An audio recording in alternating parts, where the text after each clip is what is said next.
Hello and welcome to the Daily Comic and Collectible, episode 536. Now today, the collectible of the day is the Hasbro Toys, Transformers War for Cybertron, Generation Selects, WFC GSO3, Galactic Man, Shockwave action figure. Fans can expand their Transformers collection with Generation Select figures.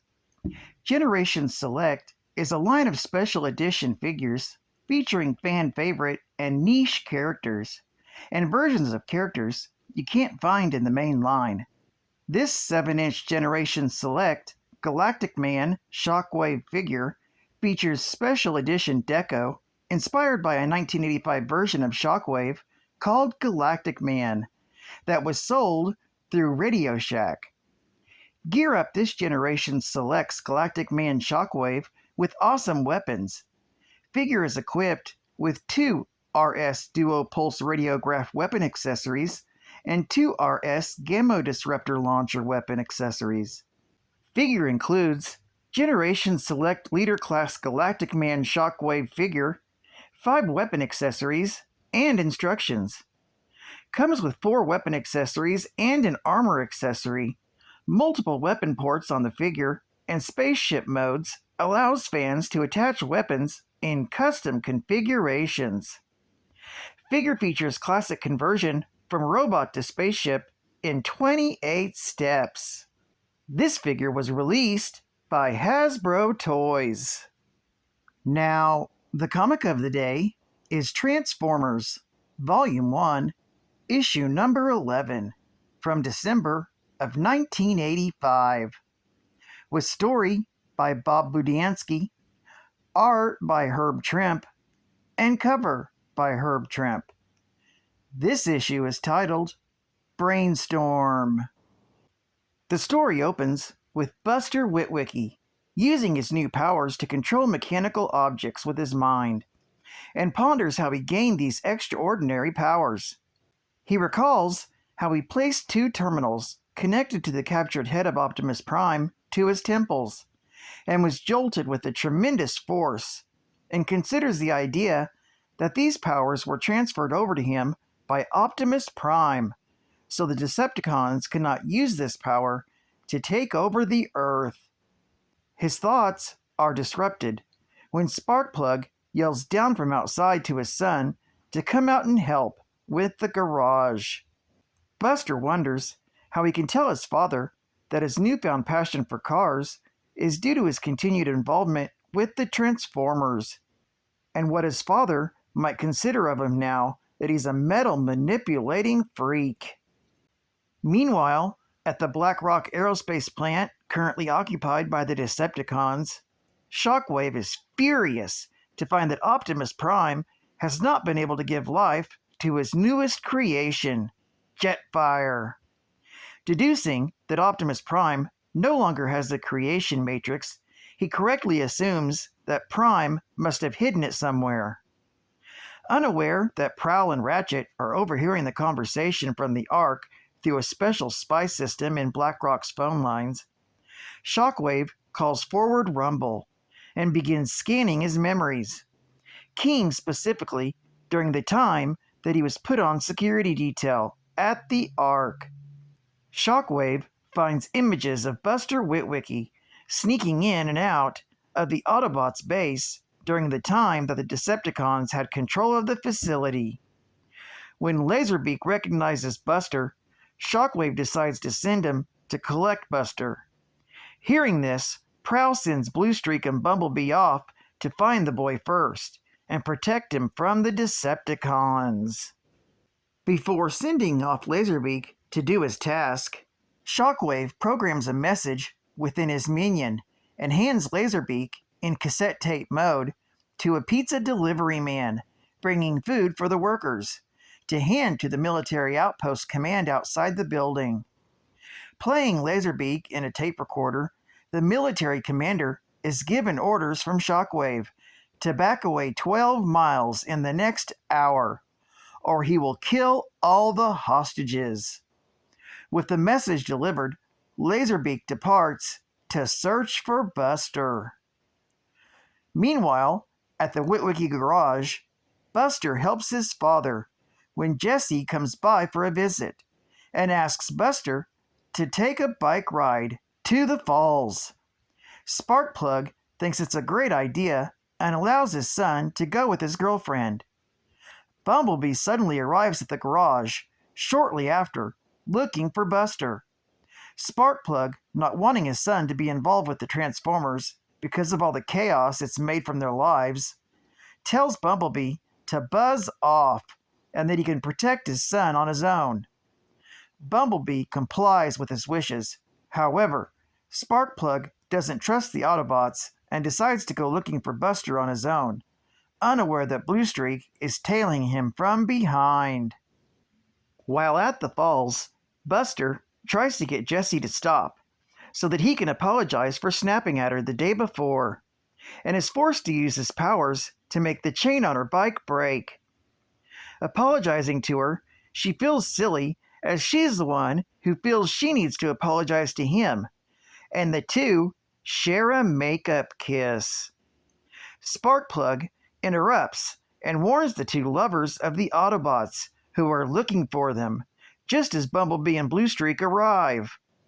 They tell Buster that they've come to protect him from the Decepticons, completely unaware that Laserbeak has just succeeded in tracking down the boy. That is when Shockwave programs the lifeless body of Jetfire to seek out and capture Buster, destroying anything in their way. While back at the falls, Bumblebee explains to Buster that Optimus Prime transferred the creation matrix into him. Sparkplug, finding the whole story completely nonsense, attempts to leave the scene with his son, prompting Laserbeak to attack. The Decepticon proves to be no match for Bluestreak, who easily blasts them out of the sky with his ion dispenser rifle. That's when Jetfire arrives and attacks the Autobots, downing them easily. With the drone attempting to grab Buster, Sparkplug, and Jessie, Buster is forced to reveal to both of them his powers as he uses them to deconstruct Jetfire. Telling the truth to his father and Jessie, Buster is forgiven and is allowed to help the Autobots take back Optimus Prime's head. Using his powers, he reconstructs Jetfire and uses his powers to control the robot's brain component. Buster leaves with the Autobots to battle the Decepticons. As the other Autobots rush towards Black Rock Aerospace Plant for the final battle, they overhear Shockwave telling Optimus Prime that he has outlived his usefulness and will be destroyed. This story is continued in Transformers, issue number 12. Geek Fact: this issue is considered a key issue, being the first appearance of Jetfire, a Decepticon who later becomes an Autobot in issue number 14. Bonus Geek Fact: the toy for the character Jetfire uses the mold for the Valkyrie fighter from the Robotech line of toys owned by Bandai. To avoid any licensing issues that might come up out of this for Hasbro, Jetfire's robot mode was redesigned to eliminate any likeness between the figures. His appearance matches that of his appearance in the Transformers cartoon.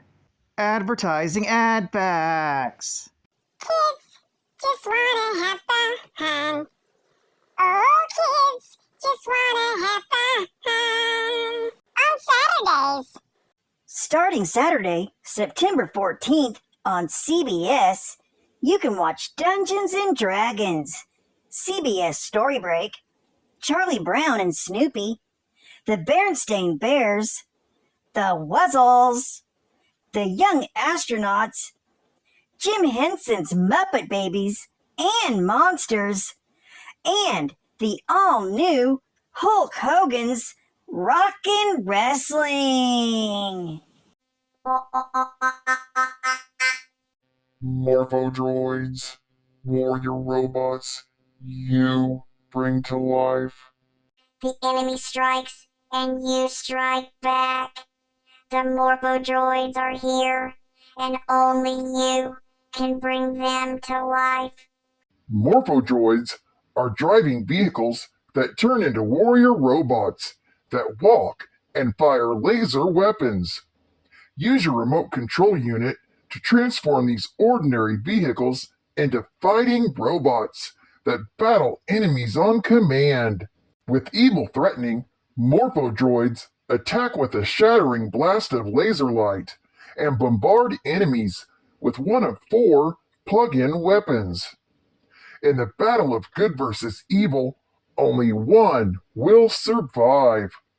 The future of the universe is in your hands. Yours and the Morphodroids. Morphodroids. And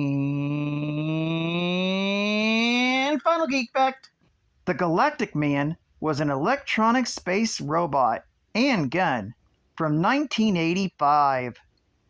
During the run of the Transformers toy line in the mid-1980s, Radio Shack sold an exclusive Tandy licensed version of the Shockwave mold named Galactic Man. Though in Transformers fandom, it's often referred to by its nickname, Shockwave. The figure features 4 modes: a robot mode, an anti-aircraft gun mode, a Vulcan base destroyer mode, and a handheld laser gun mode. Much like Hasbro's Shockwave, the toy features lights and sounds that are activated by pulling the gun's trigger. There's 2 settings for this toy: rapid fire sound effects and long beam sound effects, both of which can be changed by flicking a switch. A pulsating light also flashes down the barrel to the rhythm of either of the sound effects settings. Contrary to early fandom belief, Galactic Man is not actually a knockoff and was fully licensed by Toyco. In fact, it came out first from Radio Shack and was bought by Hasbro for the Transformers line. Well, I'd like to thank you for joining me for another Daily Comic and Collectible, and I hope to see you again Monday. This is Cat Fan Comics Man, and I'll catch you on the flip.